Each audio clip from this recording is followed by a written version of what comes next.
सामान्य सभामुख महोदय, मान्य सदस्यज्यूहरूले धेरै दिनदेखि प्रश्न सोध्न खोज्नु भएको रहेछ, त्यसको निम्ति समय दिन हजुरलाई अनुरोध गर्न चाहन्छु।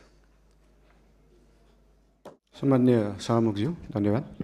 मान्य सदस्यज्यूले भन्नुभएको धेरैजसो कुरालाई चाहिँ मैले सल्लाह र सुझावको रूपमा लिएको छु र मानव अधिकार आयोगको प्रतिवेदन मात्रै नभएर 23-24 गतेको मात्रै नभएर विभिन्न कालखण्डमा धेरै आन्दोलनहरू भएका छन्, धेरै दमनहरू पनि भएका छन्। विभिन्न कालखण्डमा भएका आन्दोलनहरू, र्यालीहरूमा भएका कुराहरूको प्रतिवेदनहरू धेरै छन्। एउटा मात्रै प्रतिवेदन छैन मानव अधिकार आयोगको, र विभिन्न आयोगहरू पनि गठन भएका छन् विभिन्न कालखण्डमा। आजसम्म नेपाल सरकारलाई बुझाइएको जति पनि आयोगका प्रतिवेदनहरू छन्, ती सबै प्रतिवेदनहरूलाई एकमुष्ट रूपमा नेपाल सरकारले अध्ययन गर्छ र गर्नुपर्ने काम कारबाही त्यही हिसाबले गर्छ। धन्यवाद। सदस्यज्यू, लिपुलेक लिम्पियाधुरा सम्बन्धी बुझ्न खोज्नुभयो जस्तो लागेको थियो। यस सम्बन्धी नेपाल सरकारले अफिसियल रूपमा डिप्लोमेटिक नोट भारत सरकारलाई पठाइसकेको छ र त्यसको जवाब पनि आएको छ। त्यो जवाबमा चाहिँ दुईटै सरकारले आफ्नो इतिहासविदहरू राखेर, आफ्नो सर्वेयरहरू राखेर, आफ्नो भूमि सम्बन्धी जानकारी भएका व्यक्तिहरू राखेर टेबल टक मार्फत यो कुरालाई समाधान गर्ने कुरा भएको छ। र यस सम्बन्धी हामीले भारत र चाइनालाई मात्रै नभएर इङ्ल्यान्ड सरकारसँग पनि कुरा गरेका छौँ। उहाँहरूले ब्रिटिस इन्डिया छोड्दै गर्दाखेरिको समस्या अहिलेसम्म हाम्रोमा भइरहेको हुँदाखेरि यसमा चाहिँ इङ्ल्यान्डले पनि सरकार राख्नुपर्छ भन्ने हाम्रो मान्यता हो। यो सबै कुराहरू टेबल टक डिप्लोमेटिक हिसाबले भएर समाधान हुने जानकारी गराउन चाहन्छु। धन्यवाद। धन्यवाद सामान्य सभामुखज्यू। यो उदाहरण एउटा दिन चाहन्छु। यो लिस्ट डेभलप कन्ट्रीबाट डेभलपिङ कन्ट्रीमा जाने अथवा डेभलपिङ कन्ट्रीबाट डेभलप कन्ट्रीमा जानेमा हाम्रै छिमेकी राष्ट्र चीन, चाइना चाहिँ अस्ति भर्खरै डेभलपिङबाट डेभलपमा गएको थियो, जबकि त्यो डेभलपमेन्टको पराकाष्ठा नागिसकेको देश हो त्यो। यो कुराहरू चाहिँ एकदमै स्ट्राटेजिक रूपमा सरकारले सोच्नुपर्छ जस्तो लाग्छ। अहिले नै हामीले एलडिसीबाट ग्रेजुएट हुँदै गर्दाखेरि हाम्रो ट्रेडका कुराहरू, हामीले निर्यात गर्ने विषय वस्तुहरूमा चाहिँ लाग्ने करहरू अहिले छुट पाइन्छ। हामी चाहिँ निर्यातमुखी हुनुपर्छ। देशमा उत्पादन भएको चिजहरू चाहिँ विभिन्न राष्ट्रहरूमा हामीले एक्सपोर्ट गर्न पाऊँ भन्ने हिसाबले 2 वर्षलाई त्यसलाई टारेका हौँ। त्यसलाई अहिले आत्मविश्वास बढाउने भन्दा पनि देशलाई पैसा चाहिएको छ, पैसा बढाउनेतिर ध्यान गएको छ हाम्रो।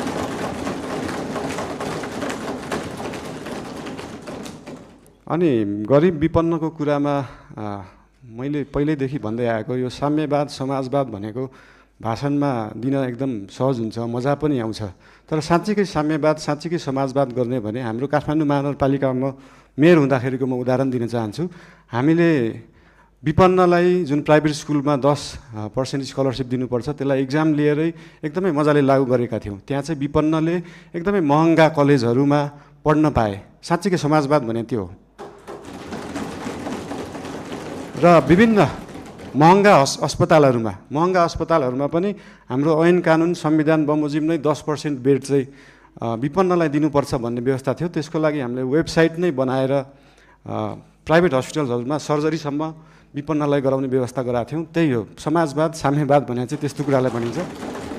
र यही 10% विपन्नलाई दिनुपर्ने कुराहरू, शिक्षा र स्वास्थ्यका कुराहरू हामी देशैभरि लागू गर्न खोज्दैछौँ।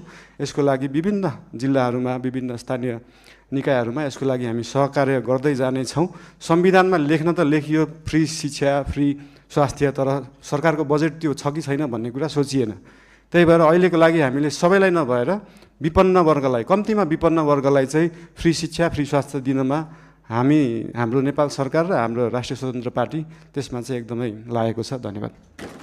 सभामुख महोदय, यो सुकुम्बासीको विषयमा धेरै कुराहरू आएका छन्। हामीले काठमाडौँ उपत्यकामा रहेका खोला किनारमा जुन एकदमै जोखिमपूर्ण अवस्थामा बस्नु भएको थियो, उहाँहरूलाई चाहिँ अर्को ठाउँ सार्ने काम गरेको हो। हामीले उहाँहरूलाई त्यो हेर्दाखेरि, तपाईँहरूले हेर्दाखेरि त्यो खेदाको अवस्था देखे पनि यो 4 वर्ष अगाडिदेखि नै म स्थानीय सरकारमा हुँदा नै सङ्घ सरकारलाई भनेको कुरा चाहिँ के थियो भन्दाखेरि उहाँहरूलाई त्यहाँबाट स्थानान्तरण गरेर होल्डिङ सेन्टरमा राखेर जो सहीमा सुकुम्बासी हुनुहुन्छ, जसको चाहिँ देशभरि कतै पनि एक दूर जग्गा पनि छैन, एक आना जग्गा पनि छैन, उहाँहरूलाई चाहिँ त्यो जग्गाको व्यवस्थापन नेपाल सरकारले गर्नुपर्छ। त्यो हाम्रो सरकारको र हाम्रो पार्टीको मान्यता हो। त्यो उहाँहरूले पाउनै पर्छ।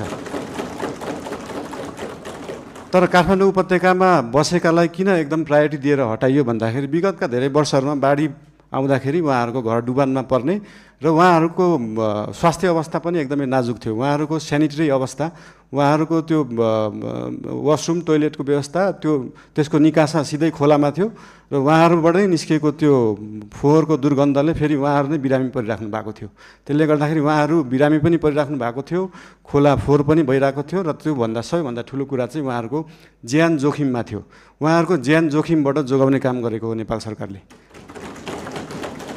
र जहाँसम्म उहाँहरूलाई जग्गा व्यवस्थापन गर्ने कुरा छ त्यसको निम्ति भूमि सम्बन्धी हाम्रो समिति पनि बनिसकेको छ। हाम्रो मन्त्रालयले काम गरिरहेको छ, 2-3 मन्त्रालयले यो विषयमा काम गरिरहेको छ। अस्ति अर्थमन्त्रीज्यूले पनि यही आर्थिक वर्षभित्र हामी यो गर्छौँ भन्नुभएको छ। यसको लागि जति समय लाग्छ त्यति समय लाग्छ, हतार गरेर हुँदैन। यो चिजलाई चाहिँ जति समय लाग्छ, 35 वर्षमा नभएको चिज 35 मिनटमै नखोजौँ, त्यसलाई अलिअलि केही समय लाग्छ। र लिपुलेक लिम्पिया धुराको बारेमा उहाँले सोध्नुभयो, अघि पनि भनिसके। यो चाहिँ डिप्लोमेटिक रूपमा टेबल टक। तपाईँहरूलाई एउटा कुरा अचम्म लाग्छ होला, मैले पनि अस्ति प्रधानमन्त्री भएपछि नै थाहा पाएँ, भारतले नेपालको जग्गा मात्रै होइन, नेपालले पनि भारतको जग्गा धेरै ठाउँमा मिचेको रहेछ। अनि यो कुरा चाहिँ अस्ति भर्खरै थाहा पायो। त्यही भएर दुईटै देशले अध्ययन गरेर हामीले मिचेको छौँ, उहाँहरूले मिच्नु भएको छ, के छ त्यसलाई चाहिँ बसेर एउटा साथीको रूपमा समाधान गर्ने चाहिँ हामीले सोच राखेका छौँ। धन्यवाद। सहकारीको विषयमा पनि सोध्नु भएको थियो। सहकारीको विषयमा पनि अहिले एउटा कोष खडा गरेको छ र बाहिर न्युजमा आए जस्तो नेपाल सरकारको पैसा गएको मात्रै जस्तो देखिन्छ। हामीले सहकारीबाट उठाएको पनि पैसा छ। अस्ति लास्ट विकको रिपोर्ट हेर्दाखेरि 3 करोड जस्तो सहकारीबाट उठाइएको थियो, 50-60 लाख जस्तो दिएको थियो। यसको मतलब सरकारको पैसा गइरहेको होइन, हामीले सहकारीहरूबाट उठाएरै उहाँहरू पीडितहरूलाई पैसा बाँड्ने हो। त्यसमा कुनै पनि कन्फ्युजन नराख्न अनुरोध गर्न चाहन्छु। धन्यवाद। धन्यवाद। सामान्य सभामुखज्यू, प्रतिवेदनहरू अध्ययन समिति बन्छ। जस्तै मिडियामा आइसक्यो, तर त्यो मानव अधिकार आएको प्रतिवेदन पनि प्रधानमन्त्री कार्यालयमा अफिसियली बुझाइएको छैन। त्यो 29 पेजको केही खण्ड आए तापनि त्यो 10,000 पेजको छ भन्ने सुन्नमा आएको छ। त्यो प्रतिवेदन हामी कहाँ नै अफिसियली रूपमा आइसकेका छैनन्। अनि त्यो प्रतिवेदन आएपछि हामी सार्वजनिक गर्छौँ नै। लगायत मैले अघि भने जस्तै देशभरि भएका विभिन्न घटना सम्बन्धी आयोगहरू बनेका थिए, आयोगका रिपोर्टहरू छन्। ती सबै रिपोर्ट अध्ययन समितिले अध्ययन गर्छ। उहाँहरूलाई अध्ययन गर्न जति समय लाग्छ त्यति समय चाहिँ लाग्छ। फेरि त्यो उहाँहरूलाई छिटो 2 दिनमै अध्ययन गरेर दिनु भन्न सकिने अवस्था छैन। त्यही भएर यो अध्ययन गरेर आएको रिपोर्ट चाहिँ नेपाल सरकारले सार्वजनिक गर्नेछ। र बाँदरको विषयमा त अस्ति मान्य महावीर पुनज्यूले पनि भन्नुभएको थियो, एकदमै गाह्रो विषय हो, एकदम सजिलो छैन।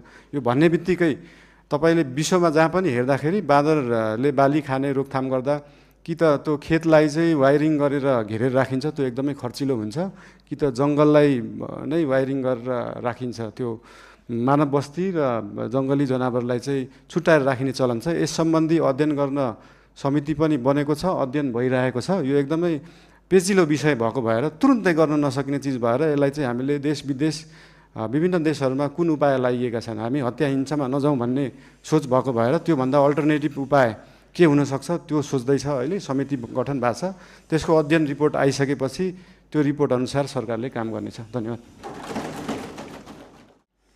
यो भिजिट, मान्य सदस्यज्यू, सम्मान्य सभामुखज्यू, यो भिजिट भिसाको जुन दुरुपयोग विगतका धेरै दिनहरूमा भएका थिए त्यसको लागि एकदमै कडा निर्देशन मन्त्रालय, एयरपोर्ट लगायत त्यहाँ भएका विभिन्न विभागहरूलाई दिएको छ। र भिजिट भिसामा गएर त्यहाँनिर कामको लागि इन्टरभ्यू दिएर काम पाउँदाखेरि फेरि फर्केर आउनुपर्ने, फेरि वर्किङ भिजाको लागि अप्लाई गर्नुपर्ने र नेपाल नै आउनुपर्ने व्यवस्था रहेछ। त्यसको लागि पनि एउटा अल्टरनेटिभ उपाय रहेछ। भिजिट भिसामा गएर उहाँहरूले त्यहाँनिर काम गर्न खोज्नु भएको छ भने त्यसलाई वर्किङ भिजामा उतै बसेर पनि कन्भर्ट गर्न सकिन्छ। यसको लागि श्रम मन्त्रालयले विभिन्न क्षेत्रहरूलाई समेटेर यसको व्यवस्थापनको लागि काम गरिरहेको छ। यस विषयमा थप केही जानकारी चाहिएमा श्रम मन्त्रीज्यूसँग पनि लिन सकिन्छ, श्रम मन्त्रालयसँग पनि लिन सकिन्छ नै।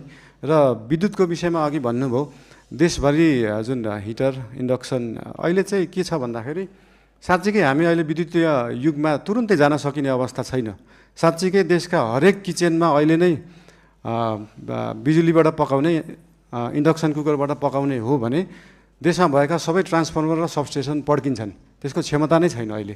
त्यो क्षमतालाई विकास गर्नलाई पैसा चाहिन्छ र त्यही पैसाको लागि 50 युनिटभन्दा माथि चाहिँ 5% भ्याट लाउने कुरा जुन अर्थमन्त्रीज्यूले अस्ति कुरा गर्नुभएको छ त्यो एकदमै धेरै रकम होइन, 100 रुपियाँमा 5 रुपियाँ हो।